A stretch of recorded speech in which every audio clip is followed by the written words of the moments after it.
Hello दोस्तों, नमस्कार। मैं भी एक आप सभी का बहुत बहुत स्वागत करता हूं एक और नए क्लास में।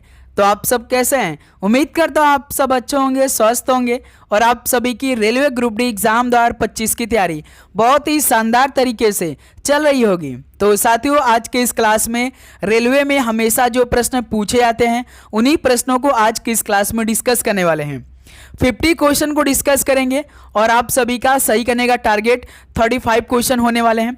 यदि आप भी साथी रेलवे ग्रुप डी एग्जाम 2025 की तैयारी कर रहे हैं और आप सभी का भी टारगेट 17 नवंबर है, तो इस क्लास की सारे क्वेश्चन को तैयार करिए, प्लस सारे क्वेश्चन को एनालिसिस करिए। देखिए कि रेलवे एग्जामों में कैसे सवाल पूछे जाते हैं और इस बार हमें कैसे सवाल देखने को मिलेगा। तो इस क्लास में वही क्वेश्चन होंगे साथी जो आपके शिफ्टों में डायरेक्ट पूछे जाते हैं। तो इस क्लास के सारे क्वेश्चन आप जरूर से जरूर तैयार करिए, प्लस एनालिसिस कर लीजिए। और आने वाले दिनों में जो यहाँ से लगभग 1 महीने 10 दिन का समय बाकी है, तो इस टाइप के क्वेश्चन आप जरूर से जरूर तैयार करिए, क्योंकि अब इस तरह के सवाल रेलवे एग्जामों में पूछे जाने लगे हैं। 2025 में जिस तरह से रेलवे एग्जाम 2-3 एग्जाम कंप्लीट हुए ना साथी, बिल्कुल सेम ऐसा ही प्रश्न देखने को मिला था। तो इसमें साथी जैसे कि एनटीपीसी का एग्जाम कंप्लीट हुआ था, तो हम ग्रुप डी लेवल के क्वेश्चन को ऐड कर दिया है और हमेशा यही सब सवाल पूछे ही जाते हैं और इस बार भी ऐसे ही सवाल देखने को मिलेंगे। तो इस क्लास के सारे 50 क्वेश्चन को आप जरूर से जरूर तैयार करिएगा। तो वेरी वेरी इंपॉर्टेंट क्वेश्चन होंगे इस क्लास के। यदि साथी आप जानते हैं कि आपका पेपर 100 नंबरों का होगा, जिसमें से 30 क्वेश्चन रीजनिंग के पूछे जाएंगे और 20 क्वेश्चन जीके और करंट अफेयर के पूछे जाएंगे, 25 क्वेश्चन साइंस के पूछे जाएंगे और 25 क्वेश्चन मैथ के। 100 क्वेश्चनों का आपका पेपर आता जो कि 100 नंबर का, और 90 मिनट का टाइम मिलेगा इस पेपर को हल करने के लिए। इसके साथ इसमें 1/3 का नेगेटिव मार्किंग रहेगा। ये भी बात याद रखिएगा। जो साथी रेलवे ग्रुप डी एग्जाम 2025 हो रहा है, ये तो 32,438 पद के लिए हो रहा है, लेकिन इसमें फॉर्म कितना अप्लाई हुआ है? तो 1,21,00,000 फॉर्म अप्लाई हुआ है। तो इससे आप अंदाजा लगा चुके होंगे इस बार कंपटीशन हाई होने वाली है। तो इसलिए साथी जैसे ग्रुप डी के पेपर में सवाल आते हैं, वैसे क्वेश्चन आपको तैयार करना है। तो इस क्लास के सारे क्वेश्चन से आप आइडिया लेंगे और आने वाले दिनों में ऐसे क्वेश्चन आप तैयार करते चलिए साथ में, ठीक है। तो एक एक क्वेश्चन साथी आप ध्यान से उसे याद करिएगा और एनालिसिस करिएगा, प्लस लास्ट में अपना स्कोर करिएगा कि आप सभी का 50 क्वेश्चन से कितना स्कोर रहा। तो साथी डेली क्लास एक तो सुबह 8 बजे, आज की सुबह 8 बजे क्लास कंप्लीट हो चुकी है। अभी की दोपहर 12:30 की क्लास है और एक शाम 6:30 का, ये डेली क्लास की टाइमिंग हो रही है। चलिए साथी, इस क्लास का आज का पहला प्रश्न हल करते हैं जो हमेशा रेलवे के एग्जामों में पूछे जाते हैं। बताइए, सत्य शोधक समाज की स्थापना निम्नलिखित में से किस वर्ष हुई थी? बताइए, सत्य शोधक समाज की स्थापना किस वर्ष हुई थी? तो याद रखिएगा 1873 में। तो पहले का सी ऑप्शन क्या हो जाएगा? बिल्कुल राइट आंसर हो जाएंगे। चलिए दोस्त, अगला सवाल कॉल करिए क्वेश्चन नंबर 2 को। भारतीय संविधान का कौन सा अनुच्छेद केंद्र की कार्यपालिका शक्ति से सीमा से संबंधित है? बताइए, भारतीय संविधान का कौन सा अनुच्छेद केंद्र की कार्यपालिका शक्ति की सीमा से संबंधित है? तो याद रखिएगा अनुच्छेद 73 है। डी ऑप्शन बिल्कुल राइट आंसर हो जाएंगे। चलिए दोस्त, अगला सवाल कॉल करिए क्वेश्चन नंबर 3 को। जनगणना 2011 के अनुसार निम्नलिखित में से किस केंद्र शासित प्रदेश की साक्षरता दर सबसे अधिक है? बताइए, जनगणना 2011 के अनुसार किस केंद्र शासित प्रदेश की साक्षरता दर सबसे अधिक है? तो याद रखिए दोस्त, दमन और दीव की है। ऑप्शन यहां से बिल्कुल राइट आंसर हो जाएंगे। अगला सवाल कॉल करिए दोस्त क्वेश्चन नंबर 4 को। भारत में निर्धनता के आकलन के लिए निम्नलिखित में से किस पद्धति का उपयोग किया जाता है? बताइए, भारत में निर्धनता के आकलन के लिए किस पद्धति का उपयोग किया जाता है? तो याद रखिए हेड काउंट अनुपात का। बी ऑप्शन बिल्कुल राइट आंसर हो जाएंगे। चलिए दोस्त, अगला सवाल कॉल करिएगा क्वेश्चन नंबर 5 को। भारत की 2011 की जनगणना में निम्नलिखित में से किस राज्य की जनसंख्या 10 करोड़ से अधिक दर्ज की गई थी? बताइए साथी, भारत की 2011 की जनगणना में किस राज्य की जनसंख्या 10 करोड़ से अधिक दर्ज की गई थी? तो भाई याद रखिएगा बिहार राज्य की गई थी। ऑप्शन से बिल्कुल राइट आंसर हो जाएंगे। चलिए दोस्त, अगला सवाल कॉल करिए क्वेश्चन नंबर 6 को। कोच्चि में स्थित सेंट फ्रांसिस चर्च भवन के वास्तुकार निम्नलिखित में से कौन थे? बताइए, कोच्चि में स्थित सेंट फ्रांसिस चर्च भवन के वास्तुकार कौन थे? तो याद रखिएगा पेट्रो अल्वारेज डे कैब्रल थे। तो सी ऑप्शन इस सवाल का बिल्कुल राइट आंसर हो जाएंगे। चलिए दोस्त, अगला सवाल कॉल करिए तो क्वेश्चन नंबर 7 को। निम्नलिखित में से कौन सा अधिनियम भारत में उच्च न्यायालयों की स्थापना से संबंधित है? बताइए कौन सा अधिनियम भारत में उच्च न्यायालयों की स्थापना से संबंधित है? तो साथ ही याद रखिएगा भारतीय उच्च न्यायालय अधिनियम 1861 है। तो ऑप्शन यहाँ से बिल्कुल राइट आंसर हो जाएंगे। चलिए दोस्त अगला सवाल कॉल करिएगा क्वेश्चन नंबर 8 को। प्रसिद्ध उपन्यासों में से कौन सा भारतीय लेखक आर.के. नारायण द्वारा लिखा गया है? बताइए साथी कौन सा उपन्यास भारतीय लेखक आर.के. नारायण द्वारा लिखा गया है? तो याद रखिए दोस्त द डार्क मून, यह आर.के. नारायण द्वारा लिखा गया है। तो ऑप्शन यहाँ से बिल्कुल राइट आंसर हो जाएंगे। चलिए दोस्त अगला सवाल कॉल करिए क्वेश्चन नंबर 9 को। निम्नलिखित में से किसने इंडिया विंस फ्रीडम लिखी है? बताइए किसने इंडिया विंस फ्रीडम लिखी? तो सर ये तो अबुल कलाम आज़ाद जी ने लिखी है। बी ऑप्शन बिल्कुल राइट आंसर हो जाएंगे। चलिए दोस्त अगला सवाल कॉल करिए क्वेश्चन नंबर 10। किस वर्ष अकबर ने पहली बार जजिया कर समाप्त किया? बताइए किस वर्ष अकबर ने पहली बार जजिया कर को समाप्त किया था? तो याद रखिएगा 1564 में। ऑप्शन यहाँ से बिल्कुल राइट आंसर हो जाएंगे। ओके चलिए दोस्त अगला सवाल कॉल करिए क्वेश्चन नंबर 11 को। विश्व जल दिवस कब मनाया जाता है? बताइए विश्व जल दिवस कब मनाया जाता है? तो याद रखिएगा 22 मार्च को। ऑप्शन यहाँ से बिल्कुल राइट आंसर हो जाएंगे। अगला सवाल कॉल करिए दोस्त क्वेश्चन नंबर 12 को। भारत के संविधान के अनुसार मानव तस्करी और जबरन श्रम पर प्रतिबंध का उल्लेख निम्नलिखित अनुच्छेदों में से किसमें किया गया है? बताइए भारत के संविधान के अनुसार मानव तस्करी और जबरन श्रम पर प्रतिबंध का उल्लेख किसमें किया गया, यानी किस अनुच्छेद में किया गया है? तो ये साथ ही याद है कि अनुच्छेद 23 में किया गया है। ऑप्शन यहाँ से बिल्कुल राइट आंसर हो जाएंगे। चलिए दोस्त अगला सवाल कॉल करिए तो क्वेश्चन नंबर 13। डैश वह दर है जिस पर भारतीय रिजर्व बैंक वाणिज्यिक बैंकों को पैसा उधार देता है? तो साथी याद रखिएगा जो रेपो दर है जिस पर भारतीय रिजर्व बैंक वाणिज्यिक बैंकों को पैसा उधार देता है, तो सी ऑप्शन बिल्कुल राइट आंसर हो जाएंगे। चलिए दोस्त अगला सवाल कॉल करिए तो क्वेश्चन नंबर 14 को। एशिया का सबसे बड़ा मीठे पानी का भंडार किस परियोजना के माध्यम से बनाया गया है? बताइए साथी एशिया का जो सबसे बड़ा मीठे पानी का भंडार है यह किस परियोजना के माध्यम से बनाया गया है? तो साथी याद रखिएगा इंदिरा सागर परियोजना के माध्यम से बनाया गया है। बी ऑप्शन बिल्कुल राइट आंसर हो जाएंगे। अगला सवाल कॉल करिए दोस्त क्वेश्चन नंबर 15 को। निम्नलिखित में से कौन अपने पद से इस्तीफा देने वाले पहले भारतीय प्रधानमंत्री है? बताइए साथी अपने पद से इस्तीफा देने वाले पहले भारतीय प्रधानमंत्री कौन है? तो याद रखिएगा मोरारजी देसाई थे। ऑप्शन यहाँ से बिल्कुल राइट आंसर हो जाएंगे। ओके अगला सवाल कॉल करिए क्वेश्चन नंबर 16 को। हेलसिंकी किसकी राजधानी है? बताइए हेलसिंकी किसकी राजधानी है? तो याद रखिएगा फिनलैंड की है। ऑप्शन यहाँ से बिल्कुल राइट आंसर हो जाएंगे। अगला सवाल कॉल करिए दोस्त क्वेश्चन नंबर 17 को।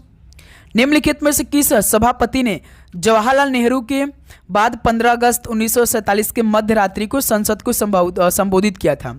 बताइए किस सभापति ने जवाहरलाल नेहरू के बाद 15 अगस्त 1947 के मध्य रात्रि को संसद को संबोधित किया था? तो साथ ही याद रखिएगा सर्वपल्ली राधाकृष्णन जी ने किया था। ऑप्शन से बिल्कुल राइट आंसर हो जाएंगे। तो साथ ही यदि आप चैनल पर नए हैं अभी तक चैनल को सब्सक्राइब करके नोटिफिकेशन को नहीं ऑन किया है तो साथ ही नोटिफिकेशन को ऑन कर लीजिए क्योंकि लगातार 3 क्लास आ रही है।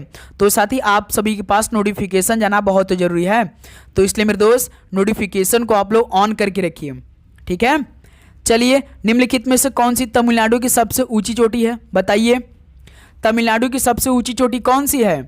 तो सर जी डोडा बेट्टा है। डी ऑप्शन बिल्कुल राइट आंसर हो जाएंगे। अगला सवाल कॉल करिए दोस्त क्वेश्चन नंबर 19 को। कौन सा देश भारत के साथ समुद्री सीमा साझा करता है? बताइए कौन सा देश भारत के साथ समुद्री सीमा साझा करता है? तो साथ ही याद रखिएगा मालदीव करता है, एक श्रीलंका भी करता है। ऑप्शन यहाँ से बिल्कुल राइट आंसर हो जाएंगे। चलिए दोस्त अगला सवाल कॉल करिए तो क्वेश्चन नंबर 20 को। निम्नलिखित में से कौन सा दर्रा अरुणाचल प्रदेश को तिब्बत से जोड़ता है? बताइए कौन सा दर्रा अरुणाचल प्रदेश को तिब्बत से जोड़ता है? तो साथ ही याद रखिएगा बोमडीला दर्रा। कौन सा थी? बोमडीला दर्रा। ऑप्शन से बिल्कुल राइट आंसर हो जाएंगे। चलिए दोस्त अगला सवाल कॉल करिए तो क्वेश्चन नंबर 21 को हल करिए। गुप्त काल का साहित्यकार कौन है? बताइए गुप्त काल का साहित्यकार कौन है? तो भैरवी हैं, कालिदास भी हैं, हरिशेड है, यानी डी ऑप्शन उपयुक्त सभी बिल्कुल राइट आंसर हो जाएंगे। चलिए अगला सवाल कॉल करिए दोस्त, क्वेश्चन नंबर 22 कॉल करिए। जल और स्वच्छता के मानव अधिकार को संयुक्त राष्ट्र द्वारा किस वर्ष में मान्यता दी गई थी? बताइए, जल और स्वच्छता के मानव अधिकार को संयुक्त राष्ट्र द्वारा किस वर्ष में मान्यता दी गई थी? तो याद रखिए 2010 में। डी ऑप्शन बिल्कुल राइट आंसर हो जाएंगे। अगला सवाल कॉल करिए दोस्त, क्वेश्चन नंबर 23 को। विश्वव्यापी महामंदी किस वर्ष हुई थी? बताइए, विश्वव्यापी महामंदी किस वर्ष हुई थी? तो साथ ही याद रखिएगा 1929 में। ऑप्शन से बिल्कुल राइट आंसर हो जाएंगे।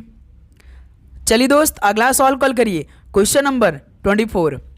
डैश यानी किसके हर्षचरी से हमें हर्ष और उसके प्रशासन के बारे में सटीक जानकारी मिलती है? तो साथ ही याद रखिएगा बाणभट्ट के हर्षचरी से हमें हर्ष और उसके प्रशासन के बारे में सटीक जानकारी मिलती है। डी ऑप्शन बिल्कुल राइट आंसर हो जाएंगे। अगला सवाल कॉल करिए दोस्त, क्वेश्चन नंबर 25 को। भारत में किस नेता के जन्मदिन को बाल दिवस के रूप में मनाया जाता है? बताइए साथी, भारत में किस नेता के जन्मदिन को बाल दिवस के रूप में मनाया जाता है? तो साथी याद रखिएगा जवाहरलाल नेहरू के। डी ऑप्शन बिल्कुल राइट आंसर हो जाएंगे। तो साथी लास्ट में अपना स्कोर करिएगा। 25 क्वेश्चन पहुंच चुके, यानी 50% सवाल को हमने हल कर लिया है। अपना स्कोर काउंट करते चलिएगा। इसी टाइप के सवाल अब रेलवे के एग्जामों में पूछे जा रहे हैं, तो आप सभी से रिक्वेस्ट है कि सारे क्वेश्चन को आप जरूर से जरूर तैयार करिए। चलिए दोस्त क्वेश्चन नंबर 26 कॉल करिए। निम्नलिखित में से कौन सा राज्य गंगा बेसिन का हिस्सा नहीं है? बताइए, कौन सा राज्य गंगा बेसिन का हिस्सा नहीं है? तो याद रखिएगा पंजाब नहीं है। बी ऑप्शन बिल्कुल राइट आंसर हो जाएंगे।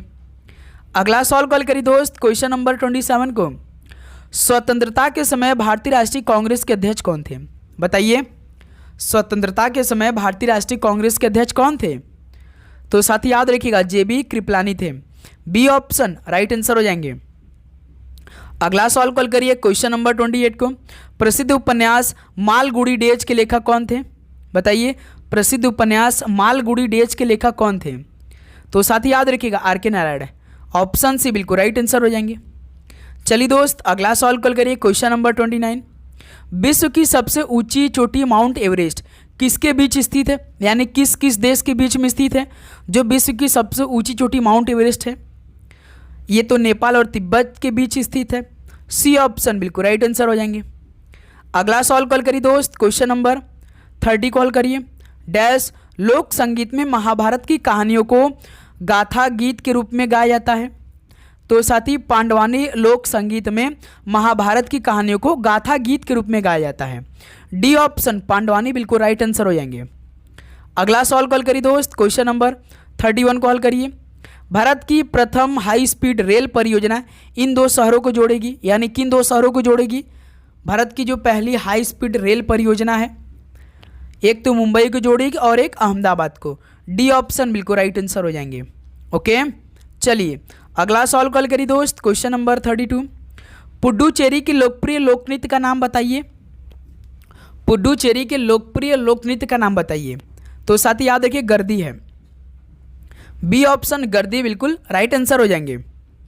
अगला सवाल कॉल करिए दोस्त, क्वेश्चन नंबर 33। दिल्ली का अलाई दरवाज़ा किसके द्वारा बनवाया गया था? बताइए, दिल्ली का अलाई दरवाज़ा किसके द्वारा बनाया गया था? तो साथ ही याद रखिए अलाउद्दीन खिलजी द्वारा। डी ऑप्शन बिल्कुल राइट आंसर हो जाएंगे। चलिए दोस्त अगला सवाल कॉल करिए, क्वेश्चन नंबर 34 कॉल करिए। निम्नलिखित में से कौन राजकुमार दारा सिकोह के चिकित्सक के रूप में मुगल दरबार से जुड़ा था? बताइए, कौन राजकुमार दारा सिकोह के चिकित्सक के रूप में मुगल दरबार से जुड़ा था? उसका नाम क्या था? तो फ्रांकोआ बर्नियर था। ऑप्शन सी बिल्कुल राइट आंसर हो जाएंगे। ध्यान देंगे साथ ही इस सवाल का, ऑप्शन सी बिल्कुल परफेक्ट आंसर हो जाएंगे। चलिए अगला सवाल कॉल करें मेरे दोस्त, क्वेश्चन नंबर 35। जस्टिस फातिमा बीबी का निधन किस भारतीय राज्य में हुआ? बताइए, जो जस्टिस फातिमा बीबी थी इनका निधन किस भारतीय राज्य में हुआ था? तो साथ ही याद रखिए केरल में हुआ था। बी ऑप्शन बिल्कुल राइट आंसर हो जाएंगे। तो साथ ही आपको चैनल को सब्सक्राइब कर लेना है, नोटिफिकेशन को भी ऑन कर लेना है। ओके, चलिए क्वेश्चन नंबर 36 कॉल करिए। वैज्ञानिक एवं औद्योगिक अनुसंधान परिषद CSIR की स्थापना कब हुई थी? बताइए, वैज्ञानिक एवं औद्योगिक अनुसंधान परिषद की स्थापना कब हुई थी? तो साथी 1942 में हुई थी। ऑप्शन है आज से बिल्कुल राइट आंसर हो जाएंगे। चलिए दोस्त अगला सवाल कॉल करिए, क्वेश्चन नंबर 37। ऋग्वेद, सामवेद, यजुर्वेद संयुक्त रूप से क्या कहलाते हैं? बताइए, ऋग्वेद, सामवेद, यजुर्वेद संयुक्त रूप से क्या कहलाते हैं? तो साथी याद रखिएगा वेद त्रय कहलाते हैं। ऑप्शन सी वेद त्रय बिल्कुल राइट आंसर हो जाएंगे। अगला सवाल कॉल करिए दोस्त, क्वेश्चन नंबर 38 कॉल करिए। महात्मा गांधी द्वारा शुरू किया गया पहला जन आंदोलन कौन सा था? बताइए, महात्मा गांधी द्वारा शुरू किया गया पहला जन आंदोलन कौन सा था? तो साथी याद रखिएगा असहयोग आंदोलन था। ऑप्शन यहाँ से बिल्कुल राइट आंसर हो जाएंगे। अगला सवाल कॉल करिए दोस्त, क्वेश्चन नंबर 39। निम्नलिखित में से कौन नोबेल शांति पुरस्कार प्राप्त करने वाली पहली भारतीय महिला थी? बताइए, नोबेल शांति पुरस्कार प्राप्त करने वाली पहली भारतीय महिला कौन थी? तो सर जी मदर टेरेसा थी। ऑप्शन यहाँ से बिल्कुल राइट आंसर हो जाएंगे। चलिए दोस्त अगला सवाल कॉल करिए तो क्वेश्चन नंबर 40। सरस्वती सम्मान किस क्षेत्र में दिया जाता है? बताइए, सरस्वती सम्मान किस क्षेत्र में दिया जाता है? तो सर ये तो साहित्य के क्षेत्र में दिया जाता है सरस्वती सम्मान को। बी ऑप्शन बिल्कुल राइट आंसर हो जाएंगे। चलिए दोस्त अगला सवाल कॉल करिए तो क्वेश्चन नंबर 41। भारतीय संविधान का सबसे लंबा संशोधन कौन सा है? बताइए दोस्त, भारतीय संविधान का जो सबसे लंबा संशोधन है वो कौन सा है? तो सर जी 42वां संशोधन है। ऑप्शन सी बिल्कुल राइट आंसर हो जाएंगे।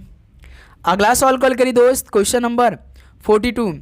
भारत का सबसे ऊंचा जलप्रपात किस राज्य में है? भारत का सबसे ऊंचा जलप्रपात किस राज्य में है? तो सर जी कर्नाटक में है। ऑप्शन है बिल्कुल राइट आंसर हो जाएंगे। अगला सवाल कॉल करिए दोस्त, क्वेश्चन नंबर 43। कौन सा राज्य दुनिया के सबसे बड़े ओपन एयर थिएटर धनु यात्रा उत्सव का आयोजन करता है? बताइए साथी, कौन सा राज्य दुनिया के सबसे बड़े ओपन एयर थिएटर धनु यात्रा उत्सव का आयोजन करता है? तो साथी याद रखिएगा उड़ीसा राज्य करता है। बी ऑप्शन बिल्कुल राइट आंसर हो जाएंगे।